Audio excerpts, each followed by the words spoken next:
आज सुबह सुबह ठाकुर जी यशोदा मैया तो ही पहले उठ गए और उठ के स्वयं ही स्नान कर लिया। क्यों? क्योंकि अब मैया के ज्यादा स्नेह को मैं आस्वादन करूंगा तो मैं जा नहीं पाऊंगा।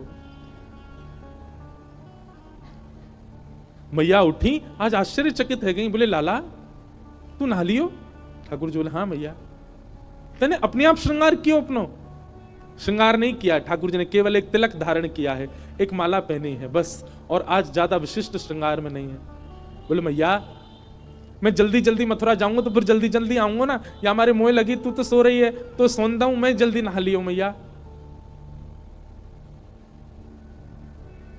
यशोदा मैया थोड़ी सी विचलित तो हुई आज तक ऐसा नहीं हुआ था।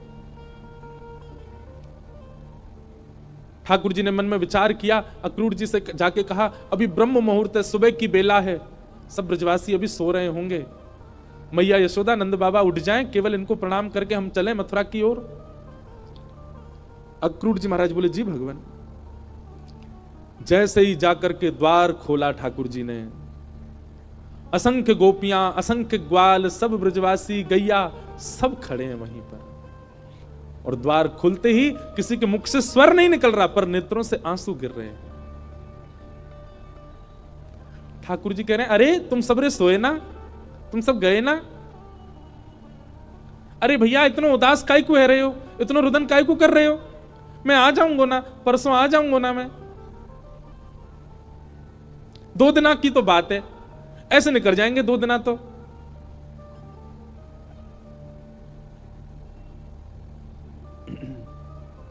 देखे बिन कान्हा जब मन नाही माना, इन आंखों से आज हमने ब्रह्म पहचाना, कृष्ण चरण कमलों में मन को लगाना, इन गोपियों का ताना ये उल्हाना, दर्शन का बहाना है। गोपियां बहाने बना बना करके आती हैं, घर में मक्खन धरो है फिर भी जबरदस्ती मक्खन लेवे जामे कि या बहाने कन्हैया दिख जाएगा।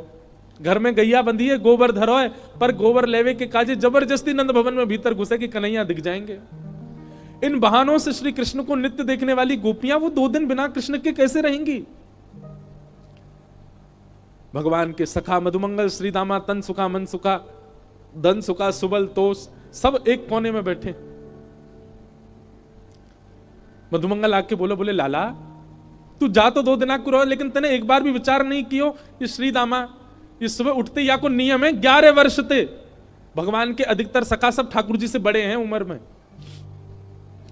हमारा नियम है 11 वर्ष थे, हम रोज सवेरे उठ करके आंख बंद करके पहले नंद भवन आमे, सबसे पहले 13 मुखमंडल देखें, वाके बाद जलपान करें लाला, तो देखे बगैर हमारे जल हलकते नीचे ना उतरे, और तू 2 दिना के काज हमें छोड़ के जा रहा हो, हम कैसे जीवित रहेंगे? ठाकुर जी स्तब्ध हो रहे हैं, मौन हो रहे हैं, कहां समझाएं, अब शब्द नहीं है ठाकुर जी के पास। भगवान किशोरी जी के पास गए, चरणों में प्रणाम किया, राधे राधे। ये स्तुति ठाकुर जी ने ही गाई है, आज भी बरसाने में गाते हैं सब, ठाकुर जी गा रहे हैं राधे राधे करुणामयी कृष्ण प्यारी, मेरी सुधली जो श्री वृषभानु दुलारी, मेरी सुधली जो श्री वृषभानु दुलारी। हे श्यामा जी, आप तो सब जाने, इस विश्व के कल्याण के लिए, उद्धार के लिए मेरो ब्रज से जानो कितना जरूरी है, आप तो सब जाने श्यामा जी, मुझको आज्ञा दो। हे मनोहारिणी रासेश्वरी रस रूपा, हे मनोहारिणी रासेश्वरी रस रूपा, ब्रज विलासिनी ब्रज भामिनी ब्रज की भूपा, ब्रज विलासनी ब्रज बासन ब्रज की भूपा। ललितादिक सहचरी सर्वज्ञ स्वरूपा। ललितादिक सहचरी सर्वज्ञ स्वरूपा। मेरी सुधली जो श्री वृषभानु दुलारी। ओ मेरी सुधली जो श्री वृषभानु दुलारी। हे श्यामा जी, बस आगे की यात्रा में आप मुंह पे दृष्टि रखी हो। ठाकुर जी बिना नेत्र मिलाए चर्चा कर रहे हैं। किशोरी जी कह रही हैं, श्याम सुंदर या को उत्तर मुंह कहां देना चाहिए, आप ही बता के जाओ। ठाकुर जी बोले क्यों? बोले प्रेमी यदि जा रहे हो है तो दूसरों प्रेमी वाकु रोके नहीं, तो फिर प्रेम काय बात को? प्रेमी जा रहा है तो प्रेमी तो वाकु रोकेगो। लेकिन आप शुभ कार्य के लिए जा रहे हो, मानव कल्याण के लिए जा रहे हो, और शुभ कार्य में यदि कोई जा रहा हो तो उसको टोकना नहीं चाहिए। आप जा रहे हैं विश्व के कल्याण के लिए, मैं आपको रोकूं कैसे, मैं टोकूं कैसे? और मेरो प्रेमी जा रहा है और मैं रोकूं नहीं तो प्रेम कैसा? मुझे कहा करना चाहिए श्याम सुंदर, आप बता के जाओ। आपको आज्ञा दे दूं तो फिर मैं प्रेमी कैसी, जो अपने प्रेमी को दूर जावे की आज्ञा दे रही हूं? मैं टोक दूं, रोक दूं तो शुभ कार्य में टोक लग जाएगी। और मैं कछु ना कहूं तो प्रेमी जा रहा, और मैं कछु ना कहूं तो फिर प्रेम कैसा? मैं कहां कहूं, मुझे कहां उत्तर देना चाहिए? हे श्याम सुंदर बता के जाओ। ठाकुर जी कुछ नहीं बोले, बस चरणों की ओर देखते रहे किशोरी जी की, और रथ में विराजमान हो गए। निर्वाक हैं, निरुत्तर हैं, निरशब्द हैं। रथ जैसे ही आगे बढ़न लगो, सब ब्रजवासियों के नेत्र सजल हो गए। नेक दूर गयो। यहां अक्रूर जी ने इतनी देर में यशोदा मैया को सब सच बता दिया था। मैया जे तुम्हारो लाला ना है, जे देवकी को लाला है। कंस से रक्षा के लिए 11 वर्ष पूर्व वसुदेव जी इस बालक को लेकर के आपके पास आ गए थे, और आपकी बालिका ले जाकर के कंस को दी थी, जो कि अष्टभुजी देवी बन गई थी। अब जे लाला अपनी जन्मदात्री मैया के पास जा रहा हो, मैया है सके कि अब लौट के नहीं आवे। आप कृपा करो। अक्रूर जी को नहीं बताना चाहिए था यशोदा मैया को, पर उन्होंने बता दिया।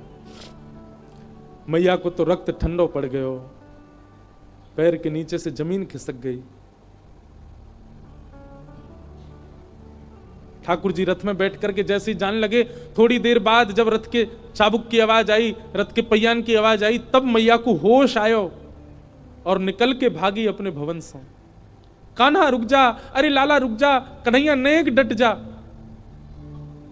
मैया की आवाज सुनकर के श्री ठाकुर जी चलते रथ से कूद पड़े, दौड़ करके आए, मैया के अंग से लिपट गए। मैया तू काय को रो रही है?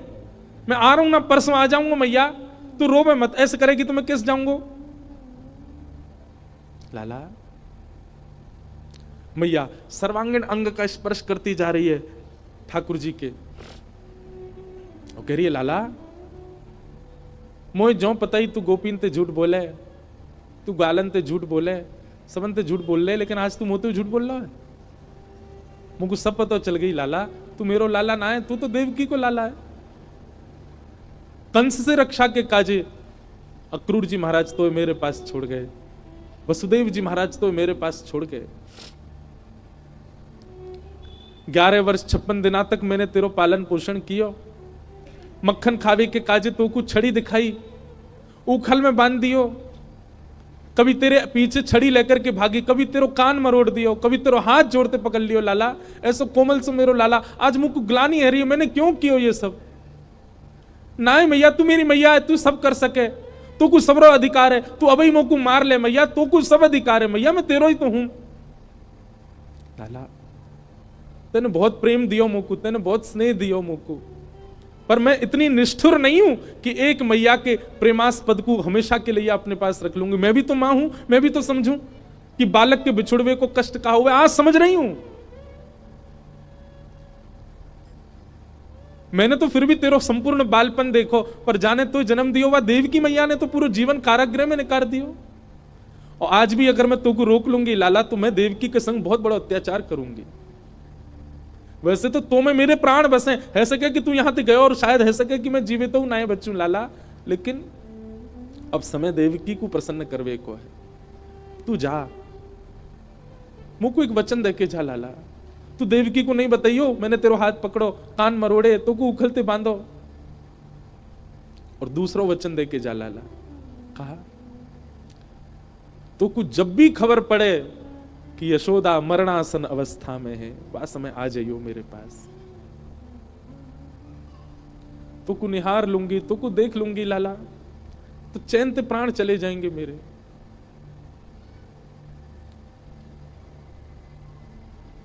ठाकुर जी लिपट गए यशोदा मैया से,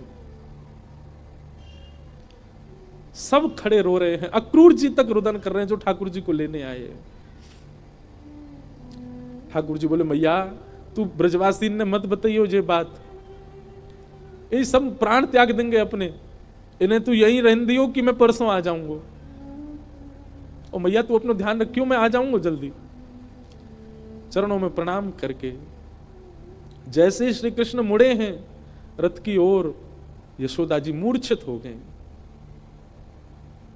ठाकुर जी ने गोद में भर लिया, सब ब्रजवासियों से कहा मैया को संभालो। सब ब्रजवासी संभालने लगे। बार बार ठाकुर जी मन में विचार करें मैं नहीं जाऊं, पर ब्रह्मांड दिखाई देवे, त्रिलोकी दिखाई देवे, द्वारिका दिखाई देवे, जीव उद्धार दिखाई देवे, हम मानवन को कल्याण दिखाई देवे, गीता को उपदेश दिखाई देवे, महाभारत को युद्ध दिखाई देवे, अर्जुन पर कृपा दिखाई देवे। इन सब के आगे ब्रज का प्रेम तोलने का विषय नहीं है, पर अगर ये प्रेम को त्याग नहीं कियो तो वो सब नहीं है पाएगा। कलयुग में सब लोग प्रेम जानने वाले समझने वाले नहीं हैं, सब स्वार्थ से मेरी भक्ति करेंगे। ऐसे स्वार्थियों के लिए भी मुझे कुछ ज्ञान तो देना पड़ेगा। बंधु हमारे ब्रज के ब्रजवासी पता है क्या कहते हैं? कन्हैया की हिम्मत नहीं कि ब्रज छोड़ के चले जाएं, तो मानव कल्याण जीव उद्धार की बात जब ब्रजवासियों को पता चली कि कन्हैया के जावेते जीव उद्धार होएगो, तो ब्रजवासी ने अपने अश्रु जल को संकल्प करके पूरे विश्व के कल्याण के लिए श्री कृष्ण रूपी हृदय को दान कर दियो। जैसे दान किया जाए अपनी बहुमूल्य वस्तु को, ऐसी ब्रजवासी ने अपने अश्रु जल को हाथ में लेकर के पूरे विश्व के कल्याण के लिए कि जाओ पूरा विश्व अपना कल्याण कर लो, इनकी वाणी सुन के, इनकी लीला सुन के, इनके वचन सुन करके सब लोग तृप्त है जाओ, वैकुंठ और स्वर्ग के गामी बन जाओ। वैसे तो हमारे प्राण बसे इनमें, पर इनके जावे से यदि सबको कल्याण है जाए तो हम सब इनको भेज नहीं रहे हैं, इनको दान कर रहे हैं आप सबन के उद्धार के लिए। ब्रजवासियों ने दान किया है श्री कृष्ण का विश्व को, नहीं तो कृष्ण हिल नहीं सकते वृंदावन से बिना ब्रजवासियों की इच्छा से।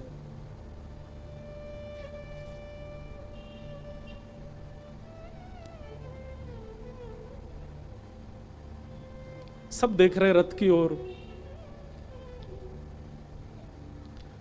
मधुमंगल श्रीदामा चर्चा कर रहे हैं, बोले सुन देखियो लाला अभी आवेगो वापस, वो हमारे बिना रह ही ना पावेगो, इतनो स्नेह इतनो प्रेम जो वाकू दे दियो जा ही ना पावेगो।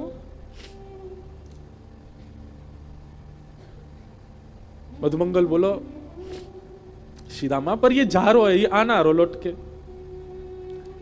आज हमें लाला पे संशय है रो, हमें अपने प्रेम पे संशय है रो कि क्यों ना आ रो जी लौट के। रथ दिखता रहा खड़े रहे, ध्वजा दिखती रही खड़े रहे, और जैसे ही रथ दिखना बंद हुआ ध्वजा दिखनी बंद हुई, नहीं आए ठाकुर जी लौट के। असंख्य ब्रजवासी वहीं मूर्छित हो गए ठाकुर जी को बिना देखे। नंद बाबा बोले अरे मधुमंगल श्रीदामा, ए भैया ये क्या कर रहे हो, देख परसों आ जाएगा लाला जी, देख सब मूर्छित है गए, जल्दी जा संभालो। सब ब्रजवासी को लगायो, कोई जल लेके आ रहा हो, कोई जलपान करा रहा है, गोपीन को ले ले करके घर की ओर भाग रहे हैं। ऐसी विरह वेदना सबके चित्त में है रही है। अरे केवल मानवों की बात नहीं है, गौशाला में बंधी 9 लाख से अधिक गैया, वो उनके बछड़ा भी दूध नहीं पी रहे हैं आज, उनकी बच्चियां भी आज दूध नहीं पी रही है। सब केवल अपने कान उठा के श्री कृष्ण को खोज रहे हैं। बंधुओं, एक बात कहूं आपसे, लिख लीजिएगा। बद्रीनाथ आपको मुक्ति दे सकता है, जगन्नाथ आपको महाप्रसाद देंगे, द्वारिका आपको सुख देगा, रामेश्वरम आपको पुण्य देगा, वृंदावन केवल विरह दे सकता है। केवल विरह है वृंदावन के पास, केवल प्रेम है वृंदावन के पास। पुण्य की कामना से वृंदावन मत जाओ, वैकुंठ की प्राप्ति की कामना से वृंदावन मत जाओ। वृंदावन केवल विरह समेटे हुए है अपने अंदर।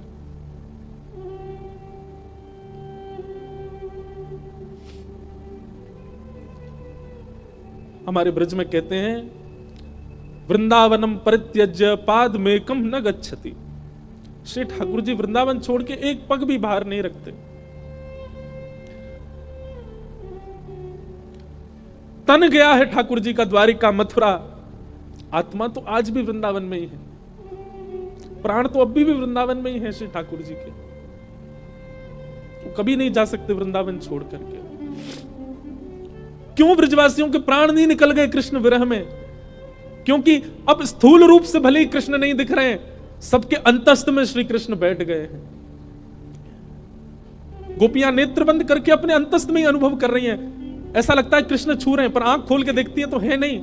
ये अनुभव ब्रजवासियों को जीवित रखता है, प्रत्यक्ष में वो स्थिति नहीं है।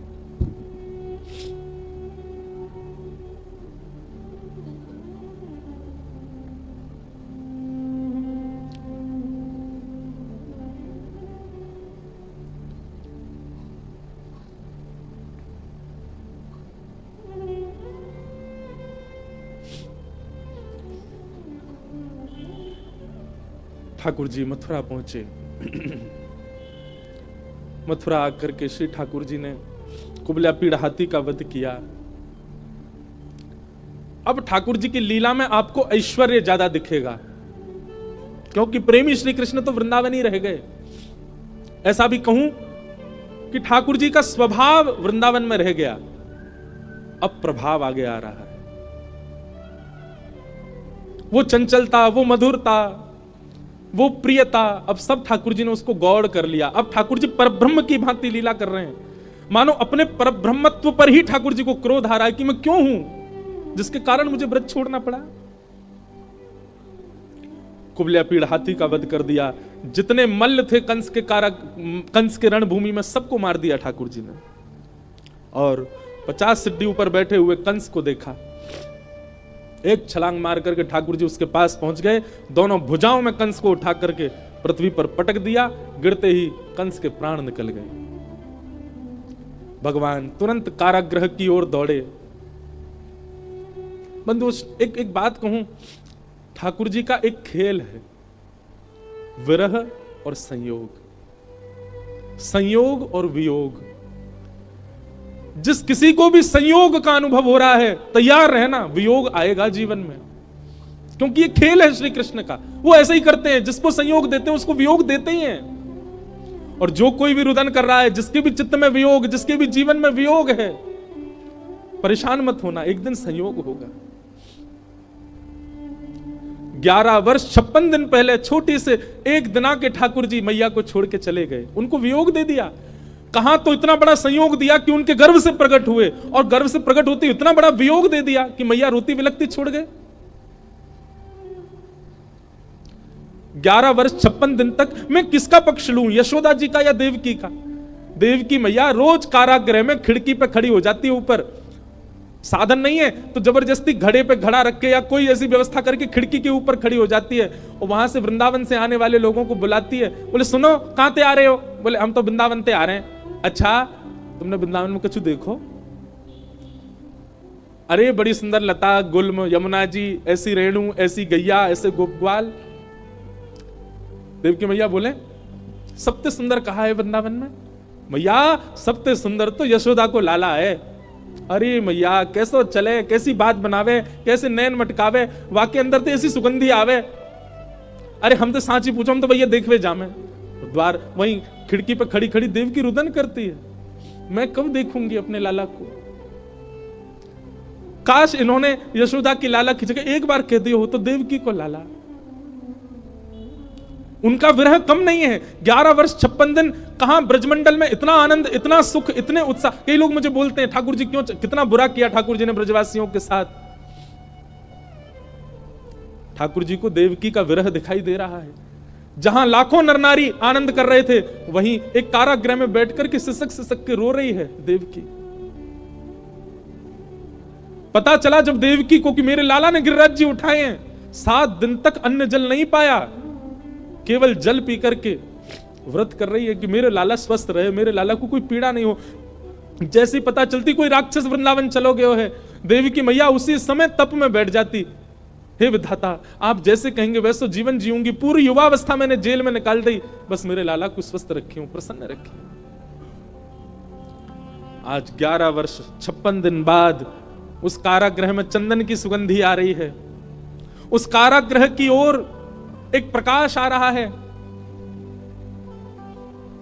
जैसे देवकी मैया ने कारागृह के द्वार से झांक करके देखा, श्याम वर्ण है, मधुर कटाक्ष नेत्र हैं, अद्भुत अधरामृत है, घुंघराले केश हैं, सुंदर पटका डाले हैं श्री ठाकुर जी, त्रिभंग ललित श्याम सुंदर, टेढ़ी सी चाल चलते हुए आ रहे हैं मैया की ओर। जैसे ही मैया ने देखा, देखते ही मैया तो न्योछावर हो गई लाला पे। मेरो कन्हैया आ गयो, मेरो लाला आ गयो। जेल के भीतर ही नृत्य करने लगी। ठाकुर जी दौड़े मैया के पास, ताला खोल के भीतर प्रवेश किया, मैया ने अपने अंक में भर लिया। 2 बार मूर्छित हो गई देवकी ठाकुर जी को अंक में भर के। ठाकुर जी ने बहुत स्नेह किया। मैया ने लाला को हाथ पकड़ लिया और पकड़ करके बोली, लाला अब तू नहीं जाएगा मुझे छोड़ के, कहीं नहीं जाएगा, कभी नहीं जाएगा, वचन दे मुझको, नहीं तो प्राण त्याग दूंगी। ठाकुर जी के चित्त में यशोदा का भी स्मरण होता है। देवकी मैया, मैया मैं तो वचन दे रहा हूं, अब नहीं जाऊंगा, अब तेरे पास आ गया, तेरे पास ही रहूंगा मैं। श्री कृष्ण का विरह कौन सुनाता है? श्री कृष्ण का विरह कौन गाता है? उनकी वेदना कौन समझ पाता है?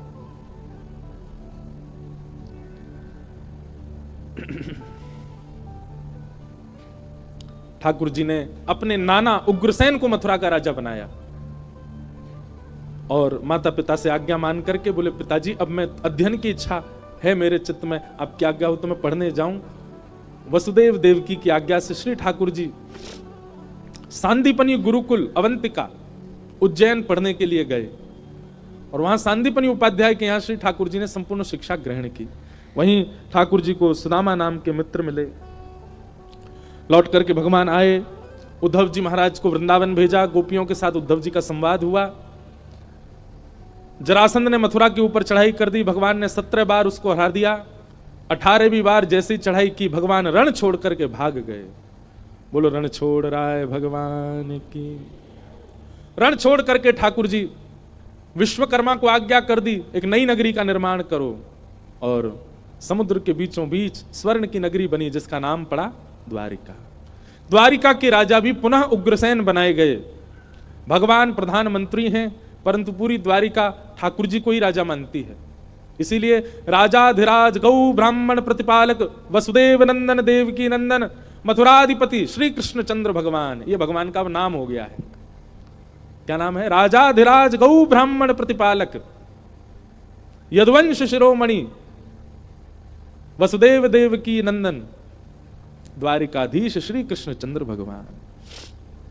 भगवान को अच्छा नहीं लगता जब कहीं निकलते हैं, इतनी जोर जोर से चिल्ला के लोग ये बात कहते हैं।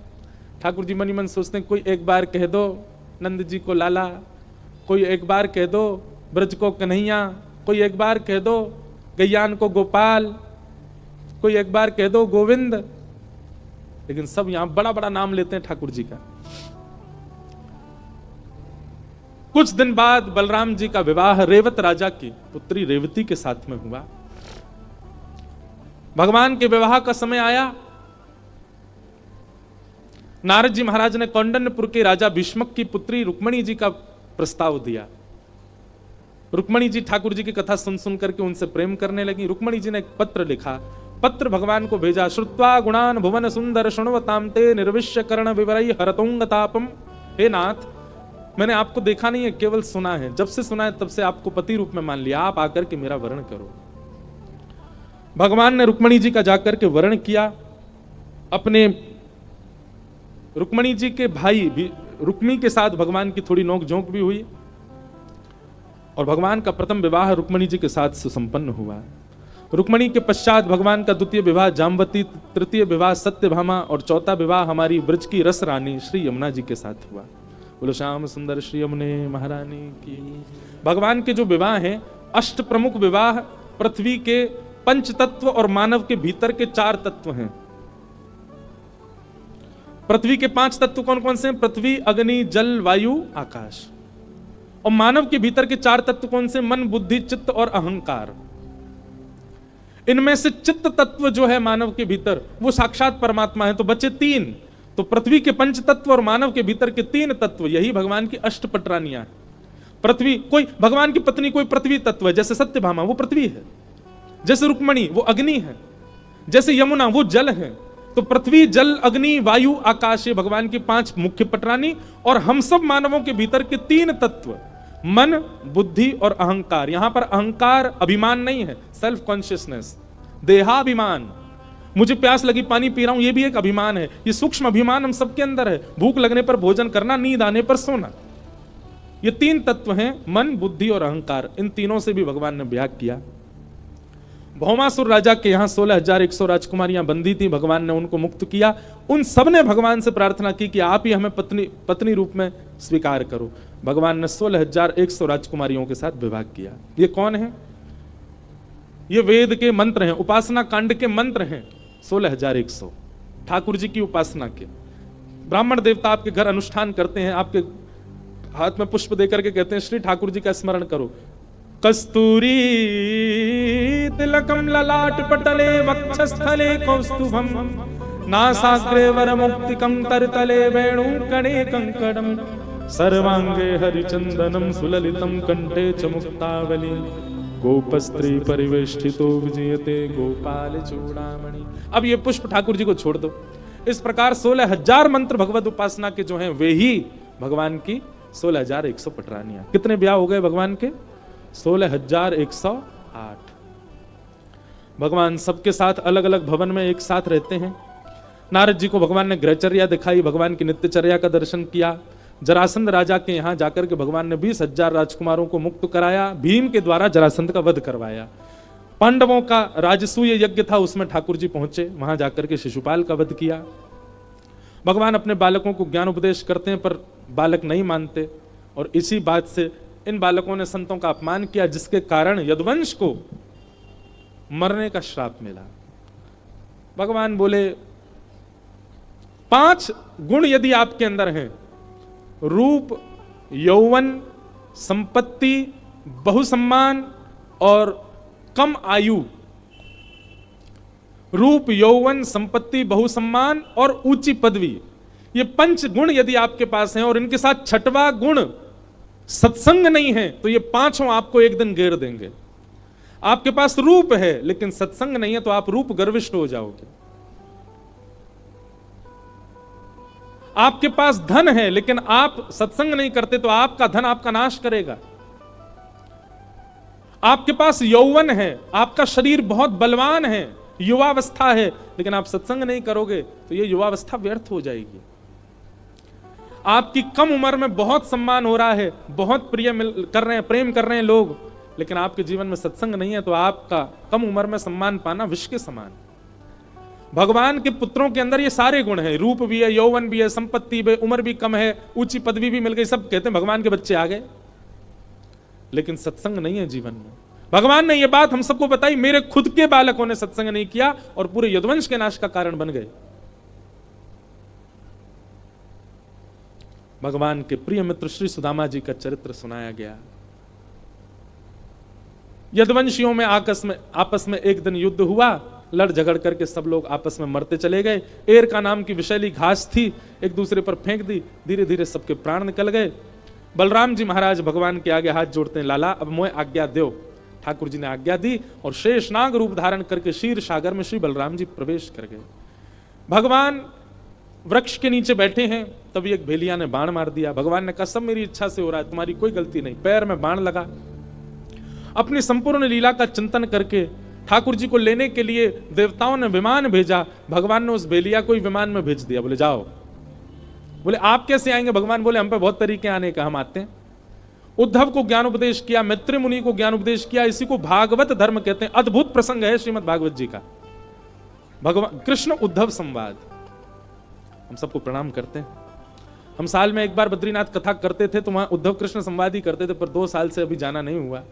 अब अगले वर्ष यदि जाएंगे तो वहां पुनः उद्धव कृष्ण संवाद होगा।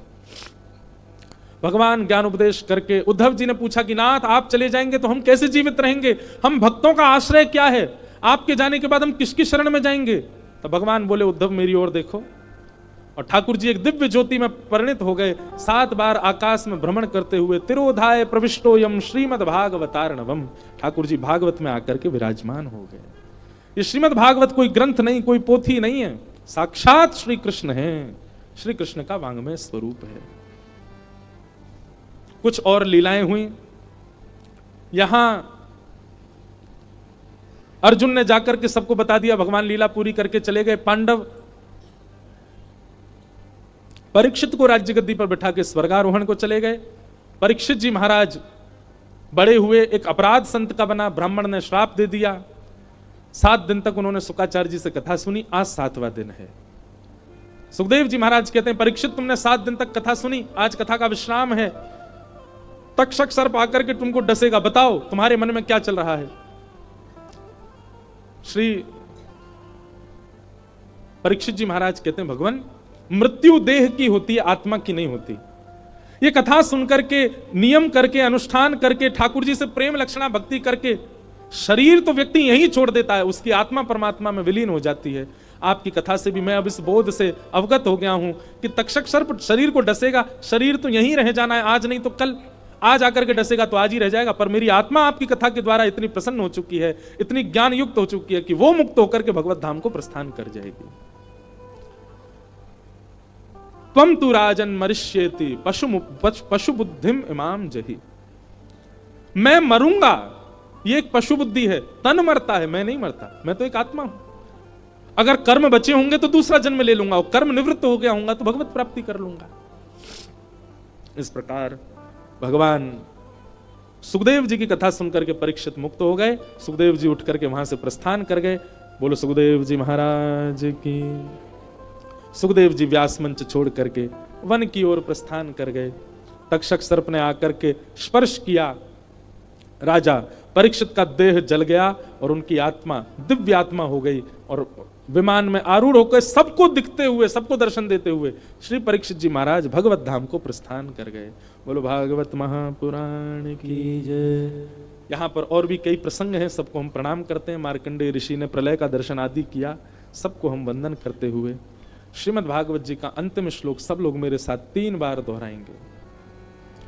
नाम संकीर्तनम यस्य, नाम संकीर्तनम यस्य, सर्व पाप प्रणाशनो, सर्व पाप प्रणाशनो, प्रणामो दुख समनः, प्रणामो दुख समनः, तम नमामि हरिम परम। तम नमामि हरिम। सुन करके सब लोग बोलो और बिल्कुल शुद्ध उच्चारण कीजिए भागवत जी का अंतिम श्लोक, विश्राम श्लोक। नाम संकीर्तनम यस्य, नाम संकीर्तनम यस्य, सर्व पाप प्रणाशनो, सर्व पाप प्रणाशनो, प्रणामो दुख समनः, प्रणामो दुख समनः, तम नमामि हरिम परम। तम नमामि हरिम परम। नाम संकीर्तनम यस्य, नाम संकीर्तनम यस्य, सर्व पाप प्रणाशनो, सर्व पाप प्रणाशनो, प्रणामो दुख समनः, प्रणामो दुख समनः, तम नमामि हरिम परम। तम नमामि हरिम परम। नाम संकीर्तनम यस्य सर्व पाप प्रणाशनो, प्रणामो दुख समनस्तम नमामि हरिम परम। जिन भगवान का नाम इतनी सामर्थ्य रखता है कि उस नाम का आश्रय लेने वाला अपने समस्त प्रकार के पापों से मुक्त होता चला जाता है, ऐसे प्रभु श्री नाम के आश्रय को हम बारंबार प्रणाम करते हैं। बंधुओं, हापुड़ की ये कथा आज विश्राम हो रही है। आप सब लोग खूब भक्ति में आगे बढ़ो, खूब वृंदावन से प्रेम करो। जीवन में कभी ऐसा कुछ नहीं करना जिससे ठाकुर जी नाराज हो जाएं। और तो रूठें, भले रूठें, पर तुम मत रूठो मालाधारी। भैया रूठ जाएं, दीदी रूठ जाएं, पिताजी रूठ जाएं, मैया रूठ जाए, पति रूठ जाए, बच्चे रूठ जाएं, ठीक है चलेगा, संसार रूठ जाए, पर हमारे श्याम सुंदर नहीं रूठें। ऐसी कोई क्रिया हमसे ना बने, इसका ध्यान रखना। आज तक यदि बनी है तो अब ना बने, ऐसा संकल्प ले लो। खूब कथा सुनो। हम पुनः बहुत जल्दी आप सबके मध्य में आएंगे। इन 7 दिनों में हमारी वाणी से कोई अपराध बना हो, हमने किसी को कुछ ऐसा कह दिया हो जिससे उसको बुरा लगा हो, हमारी कोई बात अच्छी ना लगी हो, आप सब लोग क्षमा करिएगा। हमारे पूज्य भगवत धाम वाले पूज्य बड़े महाराज जी, छोटे महाराज जी, बस यही प्रार्थना है गंगा मैया से, ऐसे ही महाराज जी हमको प्रेम करते रहें, बुलाते रहें, हम भी आते रहें। आप सब हापुड़ वासियों को जय श्री कृष्ण, जय सिया राम। जय श्री राम। एक भाव गा करके आज की कथा को विश्राम करते हैं। हो बाला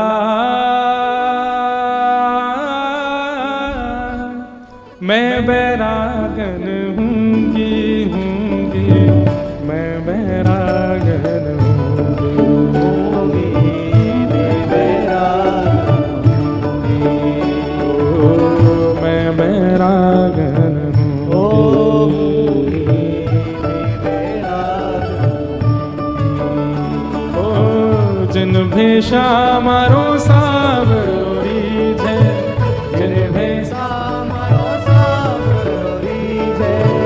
कुछ जलने की सी दुर्गंध क्यों आ रही है? जिन भेषा मारो सावरोरी जय। अब जीवन कैसा करना है? हमारा जीवन ऐसा ही बनाना है जिससे ठाकुर जी रीझे। जिन भेषा राधा रमण जूरी जय,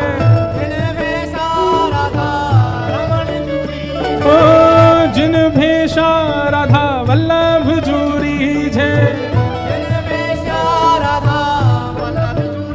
मैं सो ही भेष धरूंगी, हाँ मैं तो सो ही भेष धरूंगी, ओ मैं तो सो ही भेष धरूंगी, हो मैं तो सो ही भेष धरूंगी। देखो हमने तो कथा जा हमारी जल्दी पूरी करी, 12:30 बजे हमारा हेलीकॉप्टर लेके जाएगा, वो 1 बजे आएगा। अब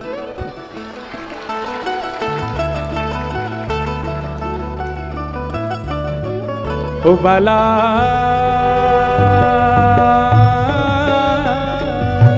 मैं बैरागन हूँगी, मैं बैरागन हूँगी। सब लोग गाओ। प्राण हमारा वहाँ बसत है, प्राण हमारा प्राण हमारा वहाँ बसत है, प्राण हमारा ओ यहाँ तो खाली को, यहाँ तो खाली को। हापुड़ में तो आप सबका तन घूमता है, मन तो श्री वृंदावन में ही है सबन को, प्राण तो सबके वृंदावन में ही बस रहे हैं। मात पिता परिवार सोई है, मात पिता परिवार सोई है, हाँ मात पिता परिवार सोई है, मात पिता परिवार सोई है। कहिए तिनका तोड़ बाला, कहिए तिनका तोड़, हाँ बाला कहिए तिनका तोड़ बाला, कहिए तिनका तोड़। अरे हाँ मैं बैरागन होंगे, मैं बैरागन होंगे, मैं बैरागन होंगी, मैं बैरागन श्यामा हृदय कमल सो प्रगटो, श्यामा हृदय कमल सो प्रगटो, श्री श्याम